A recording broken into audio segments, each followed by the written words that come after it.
Con nuestra exposición del Magisterio de Pío XII. Estábamos analizando el fenómeno religioso. Para el Papa sí hay un dinamismo religioso que es natural, porque el hombre es naturalmente religioso en el sentido de que puede conocer la existencia de Dios con su razón y puede conocer que es necesario agradecer a Dios, rendir culto a Dios, incluso en cierta manera realizar actos de sacrificio, o sea, de homenaje a Dios de distintas maneras. Sabemos que las religiones, el conocimiento natural y sobrenatural de Dios y su culto no proceden del inconsciente o del subconsciente ni de un impulso afectivo, sino del conocimiento claro y cierto de Dios por medio de su revelación natural y positiva, o sea, por medio de la razón y de la fe. Dios se revela en la creación, en el ser de las cosas, y Dios se revela por la gracia que infunde en los corazones y por la palabra especialmente de Cristo. Entonces, la religión está fundada sobre la razón y sobre la fe, sobre la revelación natural y sobre la revelación sobrenatural. Entonces, la religión es fundamental en la vida humana. Y no solo en la vida individual, sino también en la vida social. De eso efectivamente está tratando ahora, de la dimensión social.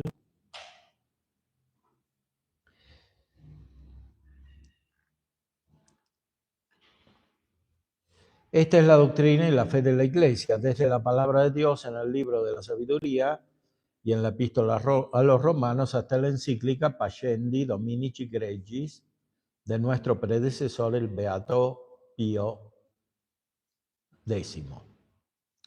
San Pío X, autor de esta encíclica contra el modernismo, que estaba presente de muchas maneras ya a principios del siglo XX y después reaparece de otras maneras. Hay un neomodernismo en la época de Pío XII y por supuesto en nuestra época. En el libro de la sabiduría se habla del conocimiento de Dios, en la carta a los romanos también, como los paganos no tienen excusa en abandonar la religión verdadera. Y el magisterio de la Iglesia dice lo mismo hasta la época moderna, cuando tiene que enfrentar errores religiosos. Afirmado esto, queda todavía la cuestión de ese misterioso dinamismo. Se podría decir a este propósito lo siguiente: no hace falta en verdad acusar a la psicología de las profundidades si se apodera del contenido del psiquismo religioso, se esfuerza por analizarlo y reducirlo a sistema científico. Aunque esta investigación es nueva y su terminología no se encuentra en lo pasado. Recordamos este último punto porque fácilmente se crean equívocos cuando la psicología atribuye un sentido nuevo a expresiones ya en uso. Por ambas partes se necesitará prudencia y reserva para evitar falsas interpretaciones y hacer posible una comprensión recíproca. O sea, eventualmente es posible un estudio a partir de los fenómenos humanos de la dimensión religiosa del hombre, cosa que puede hacer una psicología cuando es verdadera. Tal vez es un poco optimista la expresión del Papa si referida a las psicologías efectivamente existentes. Pertenece a los métodos de vuestra ciencia al aclarar las cuestiones de la existencia, estructura y modo de obrar de ese dinamismo. Si el resultado se demostrara positivo, eso no se debería no se le debería declarar inconciliable con la razón o con la fe. O sea, si se investiga dentro de los fenómenos humanos una dimensión religiosa, natural o incluso sobrenatural. El problema es que, como de hecho fue realizada esta investigación, termina en resultados erróneos, especialmente en el psicoanálisis de Freud, al cual se ha referido anteriormente. La dimensión religiosa en Freud es profundamente distorsionada, como veremos también más adelante. Eso demostraría solamente que el esse avalio, el ser desde otro, es también, hasta en sus más profundas raíces, un esse ad alium, un ser hacia otro, y que la expresión de San Agustín, fecisti nos a te, et inquietum est cor nostrum, donec requiescat in te, nos hiciste para ti y está inquieto nuestro corazón hasta que repose en ti, de las confesiones, encuentras una nueva confirmación hasta en lo más íntimo del ser psíquico. Y si se tratara de un dinamismo que alcanzara a todos los hombres, a todos los pueblos, a todas las épocas y a todas las culturas, qué ayuda y cuán inapreciable sería para la búsqueda de Dios y su afirmación. Habría que aclarar que, de hecho, es muy difícil que este tipo de investigación se haga fuera del ámbito de una psicología católica. Un ejemplo es el de Rudolf Allers, que hemos manifestado anteriormente, pero este autor es efectivamente católico. En otros autores, por ejemplo Jung, esta investigación es profundamente deformada y conduce a una percepción incluso inversa del fenómeno religioso, más cercana a lo demoníaco de Freud que a la verdadera religión. Algo parecido sucede con lo que dice Frank. De cualquier modo, se puede rescatar en estos autores que todos estos, la importancia de la dimensión religiosa, o sea que empíricamente, en cualquier modo se entienda la experiencia, sea experiencia estrictamente basada sobre los sentidos, sea experiencia espiritual, como lo que aparecía en Nietzsche, en Schopenhauer, etc., o en el mismo Heidegger, la experiencia indica que no se puede cancelar la dimensión religiosa, que es la más importante, incluso para Freud, es lo más importante de la vida humana. Por supuesto que la explica de modo racionalista, materialista, etc., pero no puede dejar de destacar el lugar central que tiene la religión. Lo mismo sucede en la filosofía moderna, muy especialmente en la filosofía de Hegel, que reinterpreta toda la religión. Y dentro de la religión establece como principal la religión cristiana, e incluso católica en cierta manera. Pertenece asimismo a las relaciones trascendentes del psiquismo el sentimiento de culpabilidad, la conciencia de haber violado una ley superior cuya obligación, sin embargo, se reconocía. Por supuesto, aquí el psiquismo hay que entenderlo, como dijo en el primer punto, o sea, basado sobre la inteligencia y la voluntad. No un psiquismo simplemente basado sobre potencias irracionales.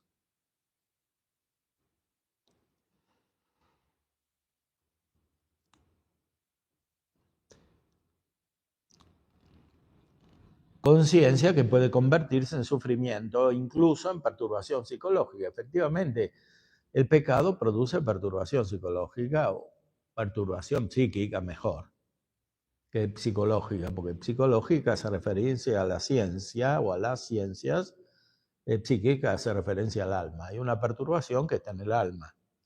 Entonces, ahora, que haya una perturbación cuando hay un pecado no es algo malo, sino bueno. como que haya tristeza frente a un mal sensible es algo bueno porque corresponde a una reacción de la naturaleza necesaria, lo mismo que el dolor. Si no hubiese dolor, se incurriría en muchos males, incluso se pondría en riesgo la vida. Entonces, las reacciones afectivas por sí no son ni buenas ni malas, sino que lo son por su relación con la razón. No son ni buenas ni malas moralmente, lo son en su orden. Es sensitivo, afectivo. Hay males físicos y hay males psíquicos que siguen al conocimiento sensitivo. O sea, cuando el animal percibe que ha sido dañado, sufre, tiene dolor o tristeza, entonces eso es una reacción natural, pero no es ni buena ni mala moralmente. El bien y el mal moral siguen siempre el conocimiento de la razón y el reconocimiento de la razón de la intención de la voluntad. O sea, que una persona sufra porque ha pecado no es malo, sino bueno. Porque esta reacción afectiva permite reconocer el recto orden de la razón.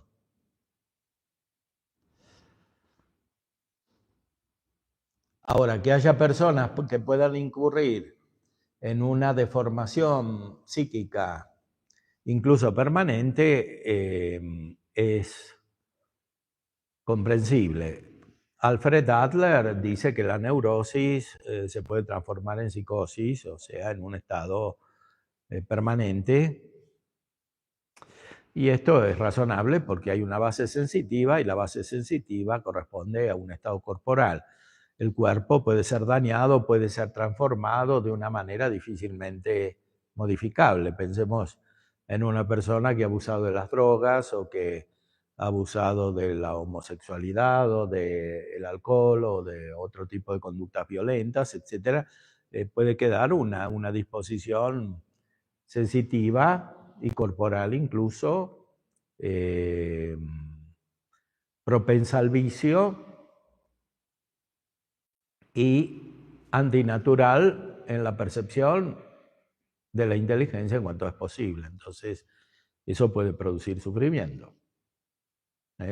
Pensemos en el caso de una tendencia antinatural voluntaria que después se hace estructural y produce sufrimiento.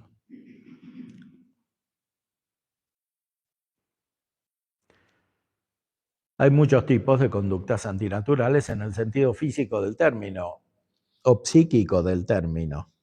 Naturaleza se dice de diversas maneras.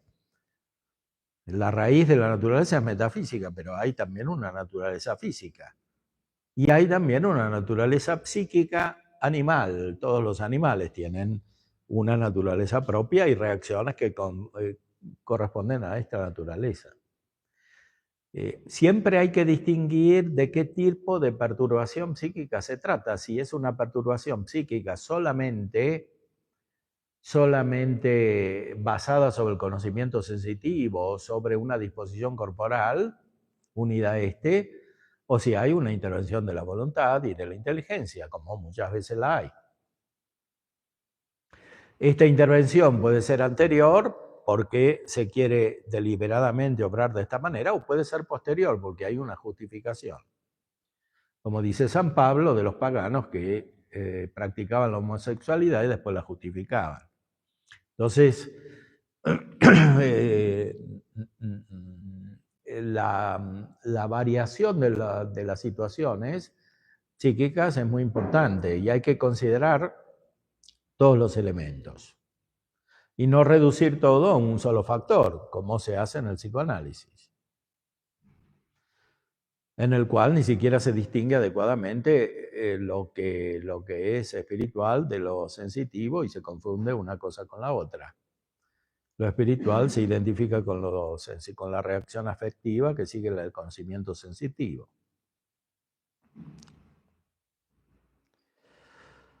Nadie discutirá que puede existir, y ello no es raro, un sentimiento de culpabilidad irracional hasta patológico En esa época era más frecuente el fenómeno de los escrúpulos de conciencia o gente que tenía vida religiosa y una conciencia equivocada de pecado, que no corresponde a la realidad, quiere decir.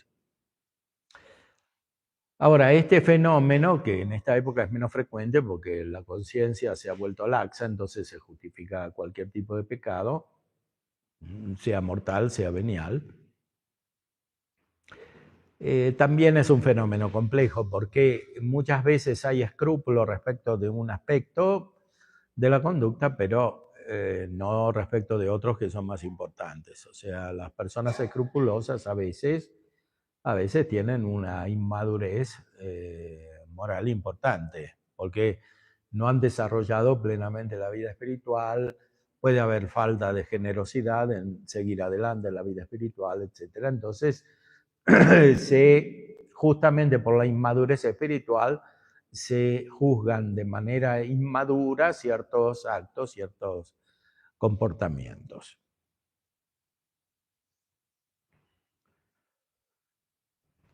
Pero se puede tener igualmente conciencia de una falta real que no ha sido borrada.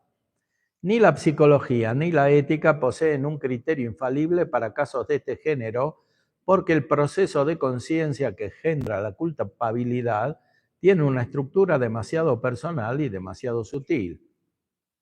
O sea, fundamentalmente interviene la inteligencia, interviene la conciencia, que es algo de un acto de la inteligencia, y al servicio de la inteligencia intervienen otras facultades sensitivas y afectivas, e incluso la voluntad. Entonces, el análisis de la culpabilidad es complejo y para eso existe la ciencia moral. La ciencia moral es difícil porque requiere la intervención de otras ciencias, desde la teología hasta la metafísica, y también requiere un análisis prudencial que comporta aspectos experimentales, experiencia, sea propia, sea ajena, porque la prudencia siempre se refiere a las conductas particulares.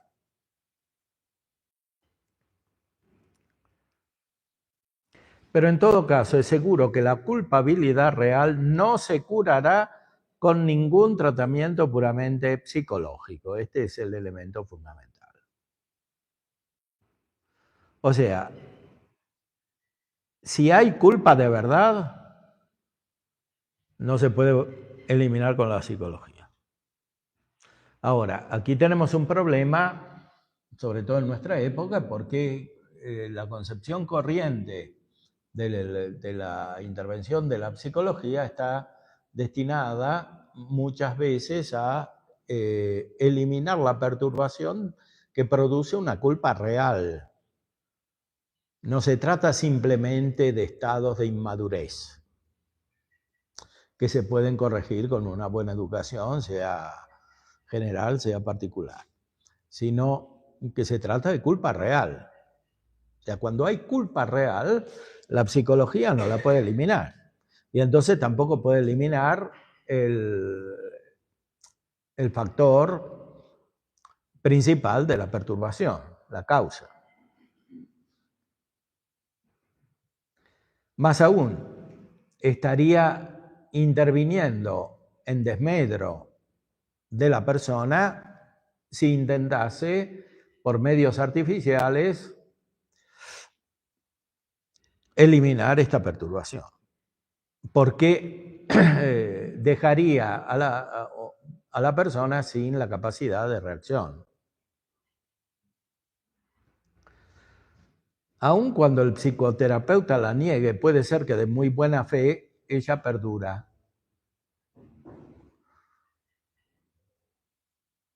O sea, puede ser teóricamente que el psicoterapeuta empiece a analizar todos los factores que intervinieron en una conducta y que diga, bueno, en el fondo no tiene la culpa, pero si tiene la culpa, no la borra, por más análisis que haga. Es como una persona que se quiere separar y después decir que el matrimonio es nulo, puede hasta hacer una construcción que llegue al tribunal eclesiástico y eventualmente le declaran la nulidad. Pero si no fue nulo, no fue nulo. E incluso podrá seguir la conciencia de que no fue nulo. Algo semejante sucede en el orden de la vida personal, ¿no?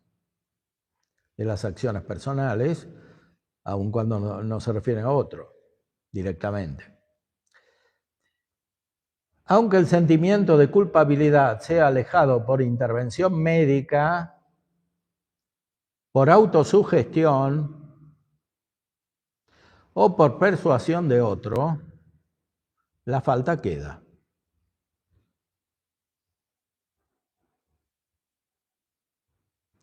Y aquí los psicoterapeutas deben prestar mucha atención porque puede ser una finalidad oculta de quien recurre a la psicoterapia.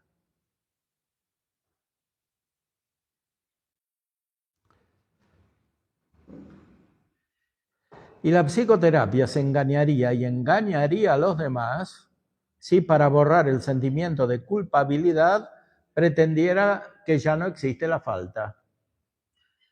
O sea, aquí se multiplica la falta, porque no es solamente la falta del paciente, sino también la del psicólogo, que pretende que el paciente no tiene falta, no tiene culpa.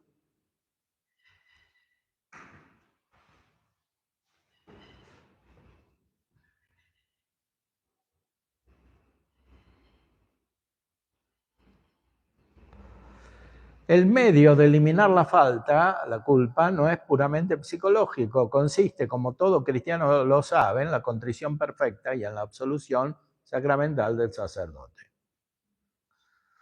O sea, quitar la culpa es quitar el pecado mortal. Pecado mortal que existe, o sea, es algo muy difundido, se puede comprobar en la vida social, de muchas maneras. Existen pecados graves, gravemente contrarios a la ley natural y evangélica. Aquí es la fuente del mal, es la falta misma la que se extirpa, aunque el remordimiento tal vez continúe atormentando, ¿no? Pensemos, bueno, muy conocido el fenómeno de personas que cometen un aborto, etcétera, y claro, se les perdona la culpa si están arrepentidas verdaderamente, pero después hay consecuencias sensitivas, remordimiento, etcétera, que pueden durar mucho tiempo, toda la vida. Entonces, pero la culpa como tal desapareció. Solo que como la culpa es grave, hay muchas consecuencias en el orden de la sensibilidad. Porque la conducta humana, si bien tiene su raíz en la inteligencia y la voluntad, necesariamente por la constitución humana está acompañada por actos de conocimiento sensitivo y actos afectivos. Y estos están conectados con la disposición corporal.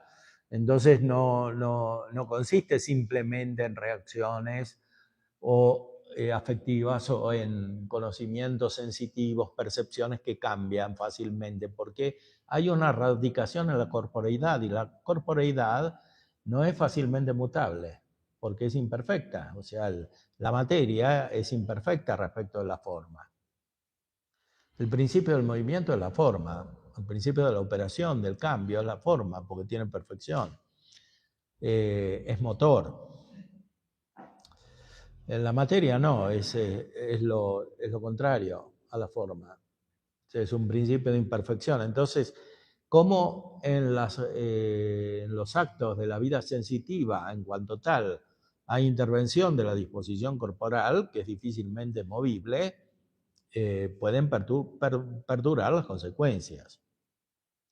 Repito, esto no es solamente cuando se daña el cuerpo directamente, como en el alcoholismo, drogadicción, o autolesionismo, mutilaciones o cosas irreversibles corporalmente. Se trata también de la base de disposiciones de la vida sensitiva, base orgánica.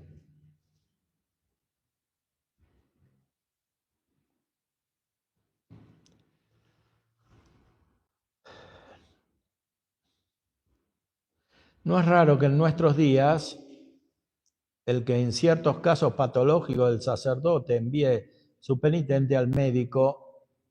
En el caso actual, el médico deberá más bien encaminar su cliente a Dios y a quienes tienen el poder de perdonar la falta misma en nombre de Dios. Bueno, esto es muy actual, no solo en esa época, también ahora, tal vez más, bastante más. O sea, parece que la última instancia es el psicólogo, no el sacerdote. Entonces, aquí el Papa dice una verdad, es el psicólogo el que debe enviar al paciente al sacerdote, cuando está debidamente preparado. En este sentido, la función del psicólogo, si tomamos la concepción eclesiológica de Dionisio, clásica, es más bien semejante a la del diácono, o sea, el que purifica al pueblo. Al diácono o al monje. Dionisio decía que los monjes eran terapeutas en el sentido del cuidado divino, pero también se puede aplicar al sentido del cuidado de la vida humana, ¿no? O sea, hay como una necesidad de intermediación entre la acción del sacerdote, que es divina, porque tiene el poder de Dios, y la situación del pueblo, o sea, de las personas reales. Y esta situación requiere una disposición, una preparación. Ahí se sitúa propiamente la intervención del psicólogo, cuando es consciente de esto, por supuesto. Cuando no lo es, eventualmente puede ayudar, aunque no lo sepa. Si opera con rectitud, claro. Y con rectitud significa dentro de los límites de su saber, o sea, con la humildad suficiente para reconocer lo que sabe y lo que no sabe.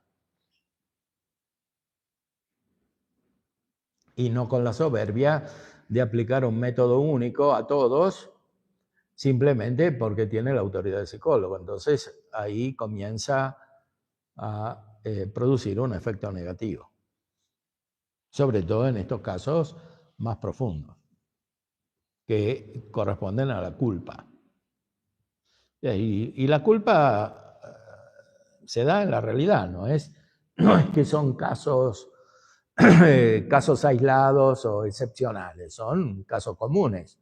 Entonces no se puede no tener en cuenta este factor para la psicología. En el artículo Santo Tomás Psicólogo, que se encuentra en el repositorio institucional de la Biblioteca de la Universidad Católica Argentina, también en la Academia, etc., se ve orgánicamente, siguiendo las partes de la Suma Teológica, cómo todos los elementos teológicos son necesarios para producir una verdadera psicología, una psicología tomista por lo pronto, pero más que una psicología tomista, porque la psicología sí puede tener su base racional en San Tomás, pero necesita un complemento espiritual práctico que se encuentra también en otros autores, como San Juan de la Cruz, San Francisco de Sales, San Ignacio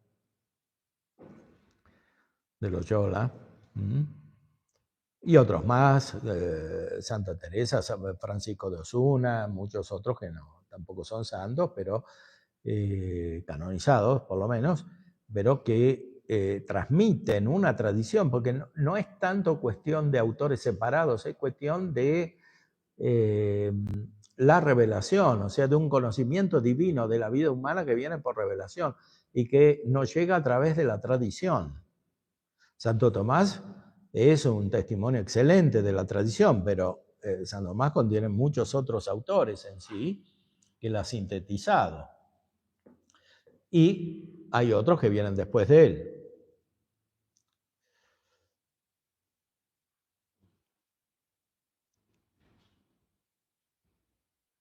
Una última observación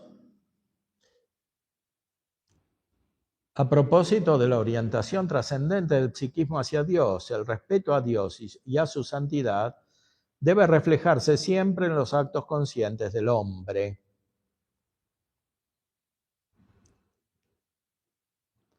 Siempre en los actos conscientes del hombre. Esta afirmación es muy necesaria para la constitución de una verdadera teoría y práctica psicológica. Porque el problema de las personas es que no tienen plena conciencia. O sea que su conciencia está interrumpida, está dividida. No tienen el mismo grado de conciencia respecto de todos los actos, cosa que hasta cierto punto es natural porque necesitamos también ciertos hábitos con ayuda de la sensibilidad, porque no podemos pensar todo de nuevo todas las veces. Pero el problema es cuando se trata de actos importantes, o sea, cuando hay una interrupción de la conciencia en actos importantes. Pongamos el caso de una persona que pretende tener vida religiosa, pero cae en pecados mortales todas las semanas. Entonces tiene que ir a confesarse todas las semanas. Hay diversos tipos de pecados mortales que se pueden cometer de esta manera. Y esto, si continúa, si persevera, puede producir un estado de división de la conciencia. O sea, en algunos momentos hay una conciencia de santidad, que es lo que sigue a la gracia, y en otros momentos hay una conciencia de pecado. Entonces se va alternando de un estado de conciencia al otro. Y esto es profundamente divisivo de la unidad psíquica de la cual se ha hablado al principio. Ahora, ¿cuál es el problema aquí? Es que la vida misma está dividida, o sea que no hay una intensidad suficiente, vital, comandada por la inteligencia y por la voluntad, como para unificar el conjunto de la vida. Esto puede depender de la debilidad del sujeto y puede depender, muchas veces lo es también, de una educación deficiente. Por ejemplo, en la cual se reduce la religiosidad a ciertos actos externos o incluso sacramentales. O sea, la vida va por un lado y los sacramentos por el otro. Y no se toma el conjunto con la misma profundidad. O sea, se pretende ser religioso en algunos momentos, en algunos actos, y en los otros la mentalidad es la mentalidad corriente, asimilada del ambiente.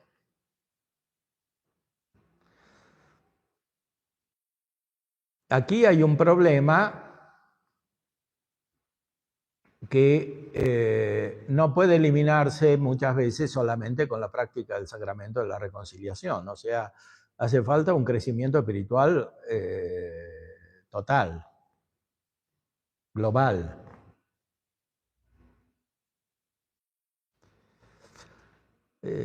Para esto es fundamental el padre espiritual, que es un psicólogo en el nivel más elevado. Pero muchas veces no hay padre espiritual. Bueno, hay inconsciencia o no hay posibilidad. Y los psicólogos tienen una función importante cuando conocen la raíz de este tipo de problemas.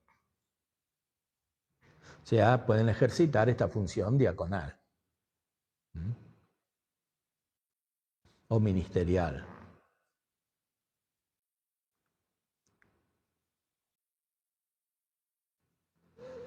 Cuando estos actos se apartan del modelo divino, aún sin culpa subjetiva del interesado, van, sin embargo, contra su fin último.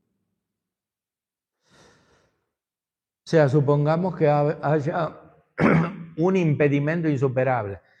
Un impedimento insuperable puede ser o la ignorancia invencible, o sea, una persona es tan ignorante que no sabe el sentido moral de la acción que realiza. Esa ignorancia puede ser por falta de educación general o puede ser por mala educación. En la cultura contemporánea esto es posible. Mala educación, de todo tipo.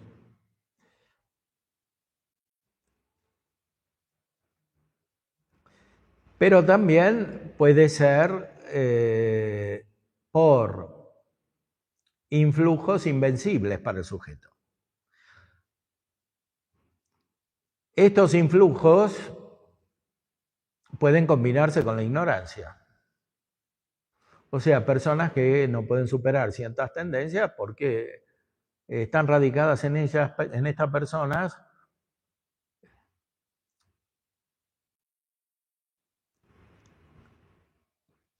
con o sin conocimiento, con o sin ignorancia, de una manera muy estable, muy profunda. En lo cual muchas veces hay una intervención diabólica, porque evidentemente el demonio influye sobre las personas para bien y para mal. No es lo determinante, porque la voluntad es propia. No se cancela la libertad de los actos. Pero el influjo demoníaco puede ser tan intenso sobre la sensibilidad que se imposibilitan ciertas operaciones. Entonces, es claro que ahí el problema fundamental es este influjo. Entonces, antes que tratar de remediar un acto que para el sujeto es imposible, cambiar, es necesario ayudarlo para que salga de este tipo de influjo, cambiando de ambiente, por ejemplo, con la oración, con la ayuda y sobre todo con los sacramentos y con la confesión. Porque cuando hay pecados mortales radicados, esto es muy difícil, pero más difícil es, y es lo más peligroso, cuando este tipo de conducta es justificada, porque aquí está el problema más grave. Cuando la conducta está justificada, no es simplemente cuestión de tendencias, con o sin intervención del demonio, sino que es cuestión de elecciones libres, o sea, de que el sujeto quiere este tipo de conducta y no solo la quiere, sino que la ratifica por medio de una elaboración intelectual. O sea, es un signo de voluntariedad la justificación.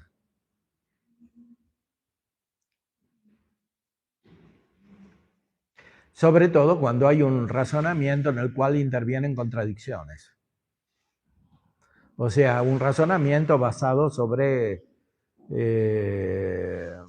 premisas contradictorias entre sí. O sea, no verdaderas. Porque si para justificar hay que eliminar los principios del pensamiento, esta justificación deriva de actos libres muy profundos y por tanto muy culpables. Entonces, hay personas que no entienden por qué está mal lo que hacen, pero no lo entienden porque justifican lo que sí entienden que está mal, aunque sean otras conductas. Por eso es tan importante ver el conjunto y en eso el texto presente es muy útil. Pues ya desde el principio basa todo en la unidad, la totalidad de la vida psíquica, que es muy compleja. Porque el hombre es complejo porque tiene facultades espirituales y sensitivas y porque tiene corporeidad y porque además es social, que es lo que se está analizando aquí.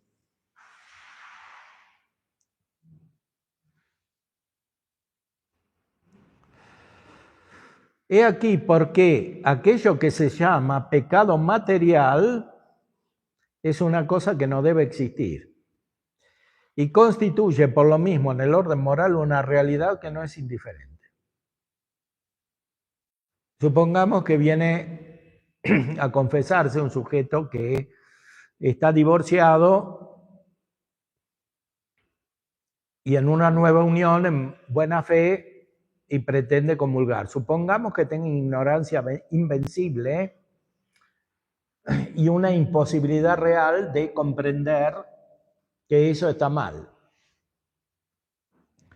El sacerdote no lo puede justificar, porque estaría dañando a la persona y además a terceros, o sea, al eventual cónyuge y también al orden social. Entonces, aunque sea un pecado material, hay que quitar a la persona del error, aún a riesgo de que no lo comprenda inmediatamente y de que reaccione mal. Lo mismo debe hacer el psicólogo. O sea, hay pecados que dañan el bien común y otras personas, empezando por lo más común, que son las situaciones familiares. El adulterio, por ejemplo. Entonces, aunque haya un pecado material, no se puede justificar el pecado material en la psicoterapia. Hay que sacarlo del error, con prudencia, por supuesto, como en todos los actos humanos y especialmente en la psicoterapia, que es esencialmente prudencial. Pues la prudencia no quiere decir cambiar los principios, quiere decir aplicar los principios, ayudar en los casos particulares para que se eleve la conducta a los principios que son universales y por tanto más perfectos que la conducta particular, que es defectuosa. Entonces, es necesario ayudar a una iluminación. Repito, en nuestra época esto ya tiene el carácter de arrancar a las personas de la inmersión en la materialidad, en el pensamiento materialista, hedonista, etcétera, que finalmente se convierte en nihilista, en un sistema filosófico que pone al centro la nada y en un sistema filosófico finalmente pesimista. Porque cuando, como dice Freud, cuando se va la ilusión de felicidad, que él reduce a lo sensitivo nada más, queda el pesimismo.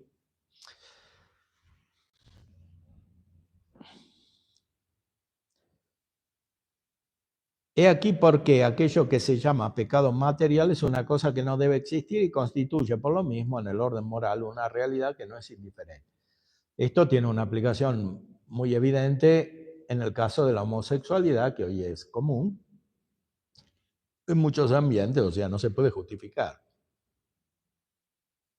Aunque los sujetos estén tan mal educados o tan corruptos o tan abusados que no entiendan.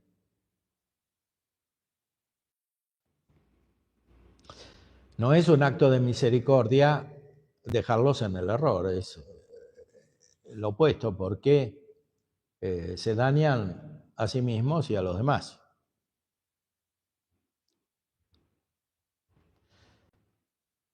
Hay que recordar que el buen psicólogo es como el buen ángel, como dice San Ignacio en los ejercicios espirituales. Entonces, cuando el sujeto está mal dispuesto, el buen ángel remuerde la conciencia. O sea, el psicólogo es como uno que despierta al que está dormido. Entonces, no lo puede dejar en paz. En eso hay que aplicar lo que dijo Cristo antes de la resurrección, ¿no? Que no pensemos que vino a traer paz sobre la tierra, sino la división. Sí, después de resucitado dijo, la paz os dejo, la paz os doy, pero después de resucitado, o sea, cuando las personas ya han pasado por la pasión y se han renovado, han resucitado. Ahí viene la paz que trae Cristo. Pero antes no trae paz porque vino justamente a ayudar a las personas a tomar conciencia de su pecado. El mensaje de Cristo es perturbador en cierta manera para los que lo oían. Sobre todo para los que estaban mal dispuestos, como a los judíos y los jefes del pueblo, ¿no? Que les decía hijos del diablo. Porque ellos decían que su padre era Abraham. Y él les dice que su padre es el demonio. Entonces, claro, no es un diálogo muy sereno. Otras veces les dice raza de víboras, etc. Entonces,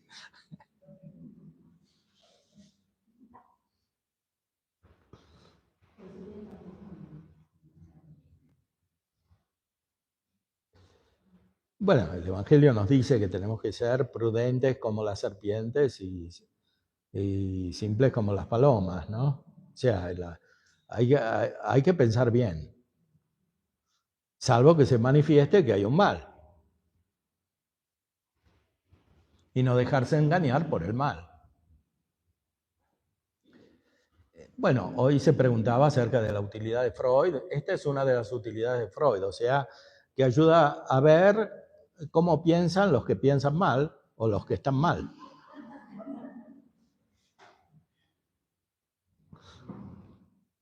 Y sobre todo los que están influidos por el demonio, porque están muy estructurados en una gran soberbia. Entonces, sí, Freud de alguna manera lo describe eso, cómo es su vida interior. Entonces, cuando uno detecta que alguien piensa demasiado como Freud, ahí puede abrir los ojos y entender que pasa algo.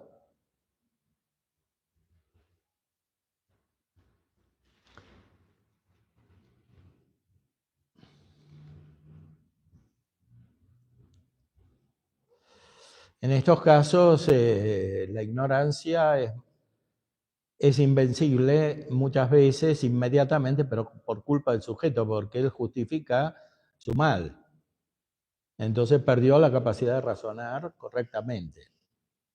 Y entonces hay que ayudarlo a razonar correctamente, pero sin discutir inmediatamente sobre el tema sobre el cual razona incorrectamente, sino que a partir del auténtico conocimiento de la realidad de las cosas que queda, llevarlo a una regeneración de su vida intelectual y consiguientemente afectiva.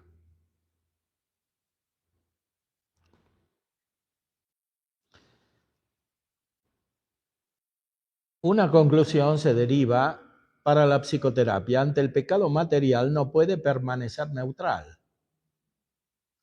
Puede tolerar lo que de momento es inevitable. O sea, el psicólogo puede darse cuenta de que por el momento el sujeto no va a cambiar. Pero debe saber que Dios no puede justificar esta acción. Todavía menos la psicoterapia puede dar al enfermo el consejo de cometer tranquilamente un pecado material. Por ejemplo, actos homosexuales, o adulterio, o aborto. Porque lo hará sin falta subjetiva. O sea, porque justamente ahí el psicólogo cae en la trampa del paciente. Y si no cae en la trampa, sino que lo hace conscientemente, es peor, claro. Porque ahí el psicólogo es como un instrumento del demonio.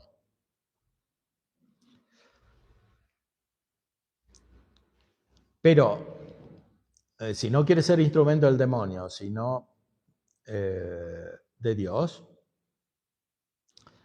no puede dejar a las personas que cometan tranquilamente los pecados materiales. O sea, aunque no tengan conciencia,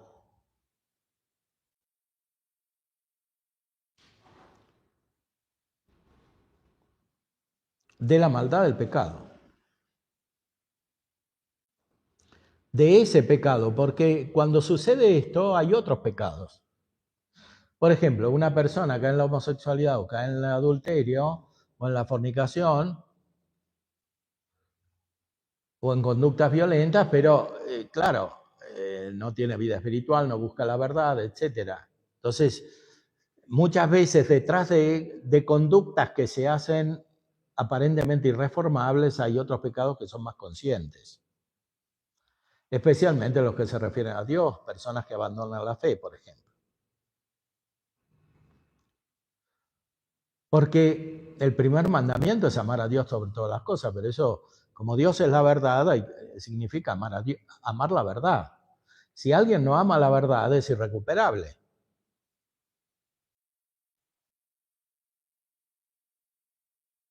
Y si dice que no hay verdad, peor.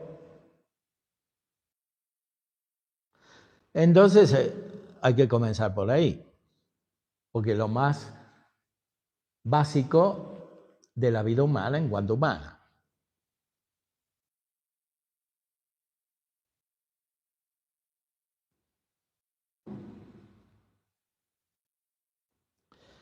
Y ese consejo sería igualmente equivocado, aunque tal acción pudiera parecer necesaria para el reposo psíquico del enfermo. Sí, claro, lo que quiere es estar tranquilo, pero si la naturaleza no lo deja tranquilo es porque Dios no lo deja tranquilo, que es el autor de la naturaleza. Entonces, y eventualmente pueden intervenir los ángeles buenos que no lo dejan tranquilo, pues lo hacen despertar.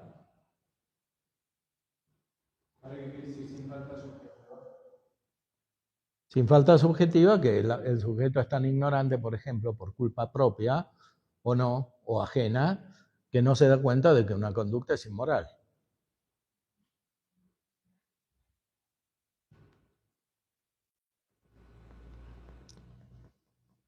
O podría suceder que el influjo de las pasiones sea tan fuerte que su voluntad no lo pueda dominar bajo la guía de la inteligencia.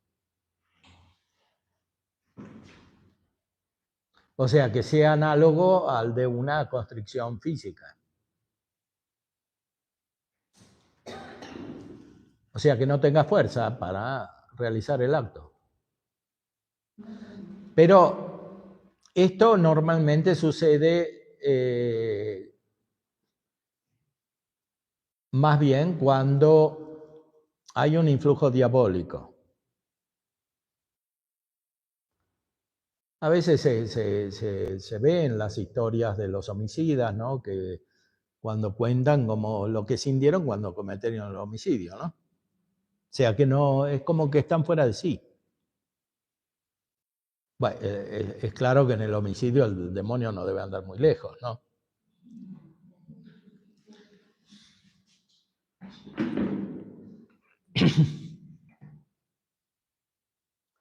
Bueno, eso puede suceder en otros casos. Entonces siempre hay que ir a la raíz de los fenómenos. De cualquier modo, cualquier tipo de curación requiere el amor a la verdad. Sin esto no hay posibilidad de cambio.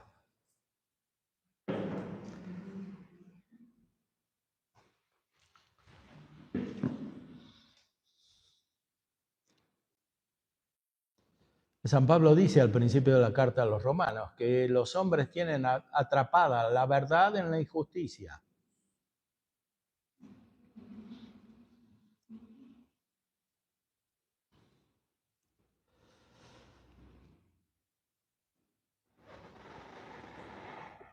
Y así termina este discurso con saludos, etc.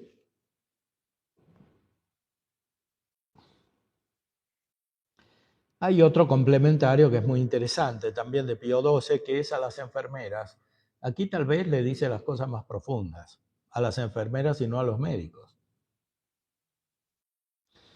Porque cuando les habla a los médicos les tiene demasiado respeto, como que son científicos, pero cuando les habla a las enfermeras les habla más directamente como padre espiritual, ¿no?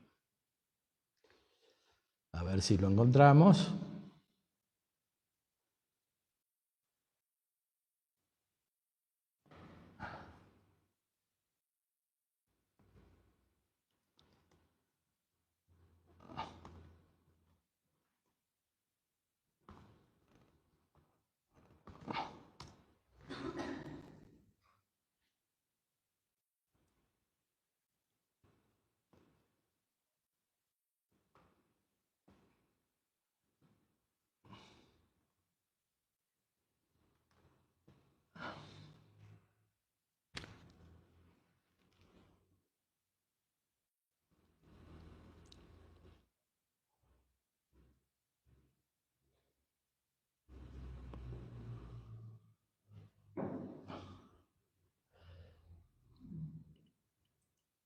El doctor Verdier, que es del Uruguay y está en Chile, publicó un libro en la BAC en la Biblioteca de Autores Cristianos, sobre el magisterio, psicología y psiquiatría, textos del magisterio pontificio.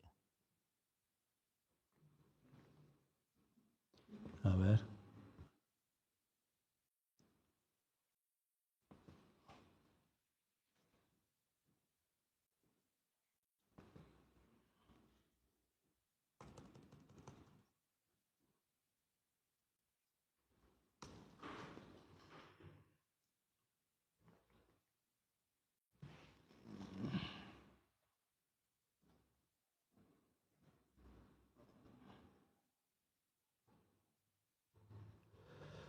Aquí. No.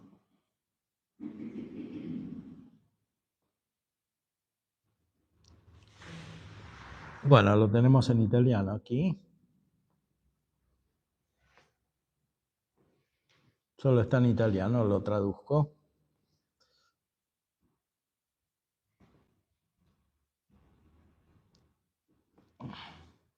Discurso de su Santidad Pío XII, Papa Pío XII, a las participantes en el Congreso Internacional de las Enfermeras Profesionales.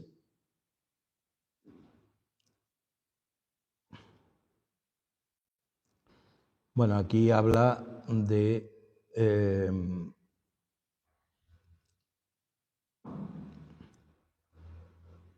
la Sagrada Escritura, dice, en honor de la sabiduría y de la simple humana prudencia, las cuales deben preferirse a las fuerzas físicas, a los reinos, a las riquezas, y esto es una implícita puesta en valor de los presupuestos psíquicos, o sea, de la mente sana.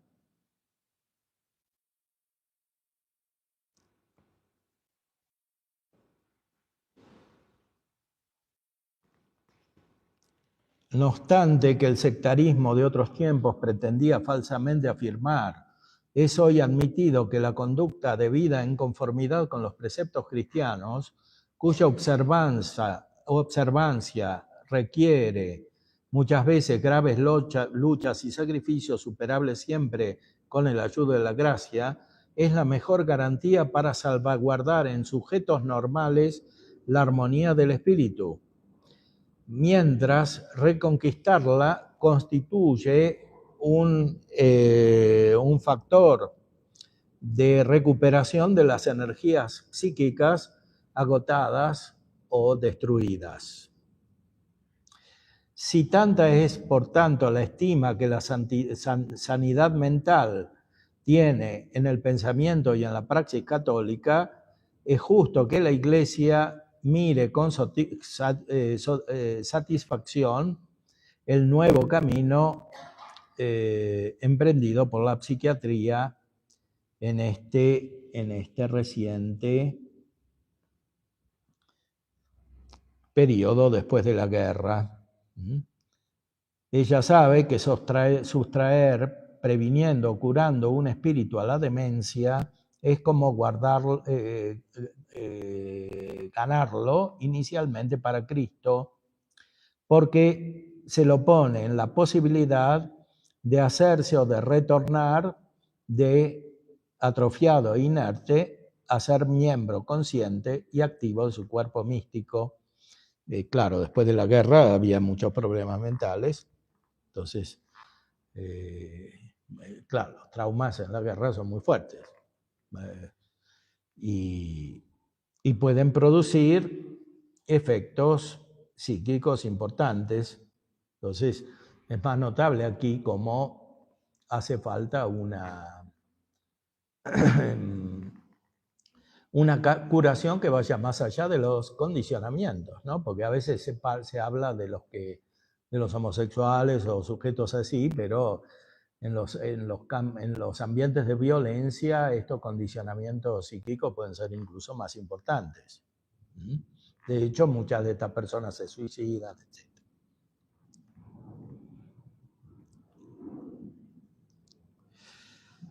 Esté, por lo tanto, presente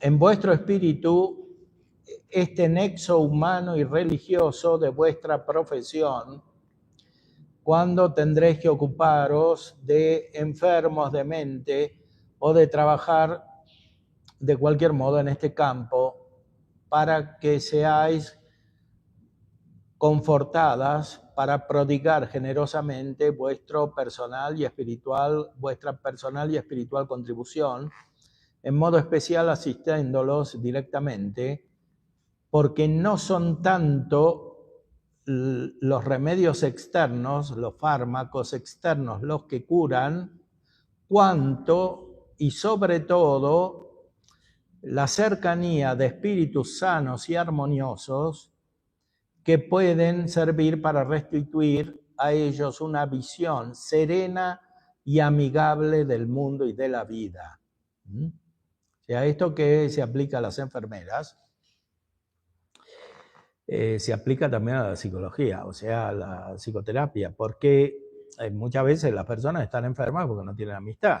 O sea, como dijimos antes, ¿no? Que la amistad es necesaria para la vida social. Si una persona nace en una familia donde las relaciones son siempre conflictivas, o en un ambiente donde la base es la confrontación, la soberbia, la ira, etc., esto se hace muy difícil. Entonces, para que estas personas evolucionen efectivamente, necesitan un ambiente, y este ambiente providencialmente puede comenzar por el recurso a la psicoterapia. Sí, termino enseguida.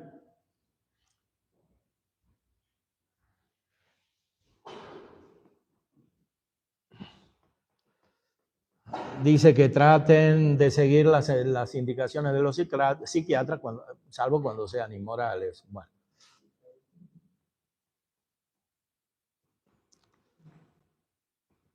Recuerda lo del Congreso que hemos analizado. Y después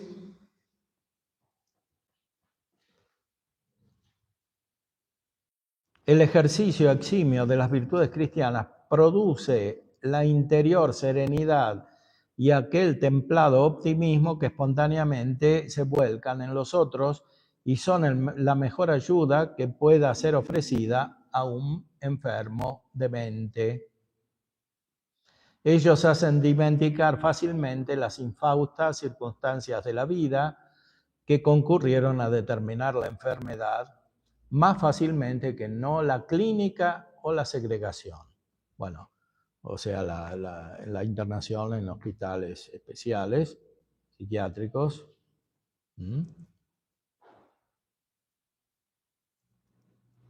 Y aquí una especie de intuición que tiene Pío XII.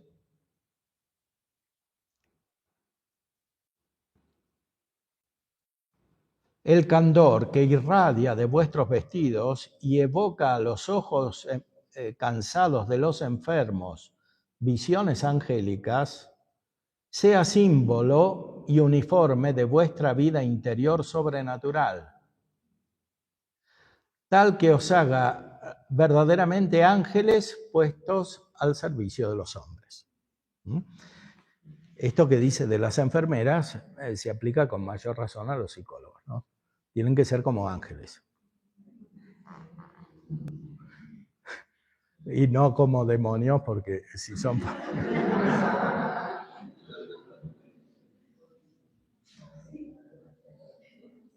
Bueno, ahora sí pueden hacer las preguntas.